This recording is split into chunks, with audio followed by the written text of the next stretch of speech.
Усім прывітанне, на сувязі зноў Белгеймінг. Нядаўна я знайшоў у сябе копію адносна старой гульні Homefront. Дастаткова паглядзець на рэйтынг гульні, каб падумаць, а што ж магло пайсці ўласна не так. Ды ў прынцыпе як звычайна, калі коротка, гэта можна назваць Call of Duty дома. І так, на самой справе гульня сапраўды спрабуе быць падобнай да папулярнай стралялкі. І ў прынцыпе гэта было модна ў 2011 годзе, калі выйшла гэтая гульня. І немагчыма казаць, што гэта было зусім беспаспяхова, але для гульні катэгорыі B цалкам пойдзе. Аднак у гульні ёсць свой унікальны сюжэт, пра што я хацеў бы сёння расказаць. Так што відавочна у відэа будзе шмат спойлераў. Ну і як заўсёды, прыемнага прагляду. Гульня пачынаецца з прэзентацыі апошніх падзей у свеце і, мяркуючы па ўсім, справу США ў нейкі момант пайшлі дрэнна, што прывяло да вайны з Паўночнай Карэяй, у якой яна першая практычна пацярпела паражэнне. І каму ж яшчэ ратаваць радзіму ад захопнікаў, як не нямому галоўнаму герою. У самым пачатку у аднапакаёўку персанажа урываецца нейкі злы карэйскі афіцэр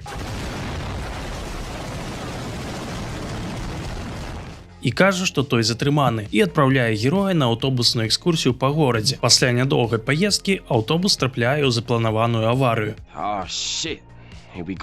Нечакана галоўнага героя ратуе Конар, не той які сын Сары, хаця хто яго ведае, а лідар супраціву, па сумяшальніцтве мясцовы аналаг капітана Прайса. Хаця, здаецца, тут усе асноўныя персанажы, акрамя самога гульца, умеюць адчыняць дзверы. Пасля нядоўгіх уцёкаў з перастрэлкамі некалькі супраціўцаў, узброеныя тым, што ўдалося знайсці, здзяйсняюць некалькі дробных ваенных злачынстваў, але ва імя выратавання дэмакратыі можна, і дабіраюцца да кропкі выратавання, дзе іх спакойна чакаў Галіяф, велізарная самакіраваная машына з цяжкім узбраеннем, якая дапамагае ім скінуць карэйскі хвост і схавацца. А далей нам паказваюць лагер паўстанцаў, ад якога прыемна аддае вайбамі Last of Us. Лагер замаскіраваны пры дапамозе ваеннай сеткі. Не буду сцвярджаць, але я падазраю, што для маскіроўкі ў горадзе гэта не лепшае рашэнне, але добра. Электраасвятленнем тут таксама не карыстаюцца ў тых жа мэтах, што ў прынцыпе лагічна. Пасля непрацяглай экскурсіі нас уводзяць у курс справы і прасвячаюць дэталі новага задання. Высвятляецца, што гэтыя паўстанцы вырашылі напасці на канвой захопнікаў. Ну, чыста партызанскія прыколы, так сказаць. І ўзяць з сабою пілота, то бок галоўнага героя. І таксама папярэджваюць, што гэта будзе вельмі небяспечна. З логікай тут відавочна ёсць праблемы. Выратаваць важнага спецыяліста, каб узяць яго на рызыкоўную, але не асноўную місію, дзе яго можна страціць. Ну, проста адшмураны план, калі я ўсё правільна зразумеў.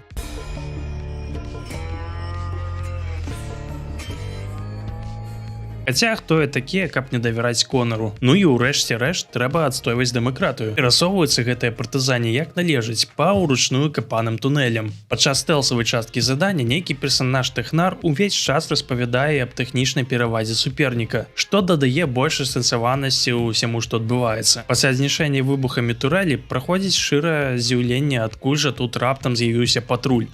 Праваліўшы стэлс, зноў разбіраемся з патрулём. На нашае шчасце варожыя балванчыкі яшчэ тупейшыя за нашых саюзнікаў. Таму сувязі са знешнім светам у іх, мяркуючы па ўсім, няма. І ў кожны патруль яны ідуць як у апошні. Таму разам з усімі мы паспяхова сустракаемся з сяброўкай, якая перадала ў нашае валоданне мінамёт і фосфарныя снарады да яго.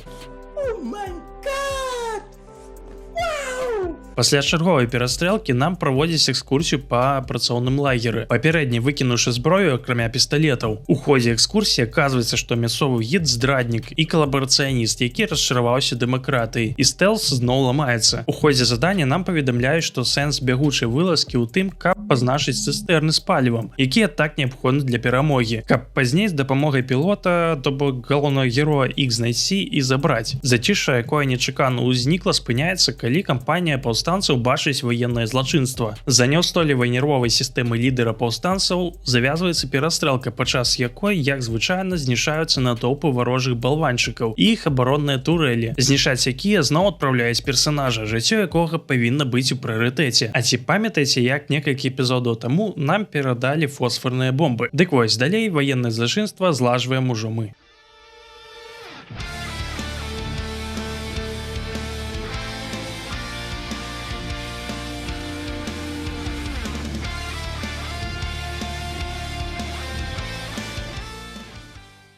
Падчас невялікага генацыду варожых захопнікаў у гандлёвым цэнтры паўстанцам не без дапамогі іх хуткіх ног галоўнага героя атрымоўваецца паставіць маячок на адну з аўтацыстэрнаў і хутка пакінуць тэрыторыю, несучы пры гэтым сур'ёзныя страты. Пасля вельмі ўдалай аперацыі атрад паўстанцаў вяртаецца на ўжо не зусім таемную базу і выяўляе там тое, што ад яе засталося. Зробім выгляд, што мы здзіўлены такім заканчэннем спраў і нам шкада вунь таго персанажа, якога мы бачылі на працягу адной хвіліны. Пасля вэрі-сет сцэны дружным калектыўчыкам героі з боем прырываюцца да ацалелых па традыцыі часова. Паўстанцам і знішаючы натоўпы праціўнікаў выбіраюцца з горада, прарабіўшы адтульную сцяне і ўзяўшы ў арэнду ўдала прыпаркаваны карэйскі пазадарожнік з кулямётам. Прытрымліваючыся геніяльнага плану, Конар прыводзіць двух астатніх членаў супраціву, уключаючы нас, да мясцовых рэднекаў, каб папрасіць у іх верталёт. Але тыя не гараць жаданнем зрабіць унёсак у абарону дэмакратыі, матывуючы гэта тым, што яны плануюць адаптавацца да новых рэалій і карыстацца сітуацыяй, што склалася ў сваіх мэтах, стварыўшы сваю незалежную дзяржаву без дэмакратыі. Што ж, выклік прыняты. Пасля невялікай перастрэлкі пачынаецца тая самая місія ў Прыпяці, толькі на ферме. Падчас непрацяглага стэлса нам даюць зразумець, што гэтыя самыя рэднікі не нашмат лепш карэйскіх захопнікаў і эмпатыяй яны не надзелены. Гульня хутка нагадвае, што гэта ўсё ж такі баявік, таму зноў распачатая перастрэлка заканчваецца эпічным разбурэннем старой царквы і ўцёкамі на верталёце. На гэтым верталёце мы даганяем, нават не пытаемся як, пазначаныя цыстэрны, і тут гульня паказвае косплей на фарсаж. Калі героі скажуць на хаду з верталёта на гэтыя грузавікі і зганяюць іх. Што ж, косплей залічаны, а галоўны сем'янін задаволены. Пасля суправаджэння канвою пры дапамозе верталёта праз акупаваную карэйцамі тэрыторыю паўстанцы падрываюць доўгі мост, каб на зусім адрэзаць пагоню і дастаўляюць паліва адносна невялікаму, але нядрэнна ўзброенаму ацалеламу атраду амерыканскай арміі.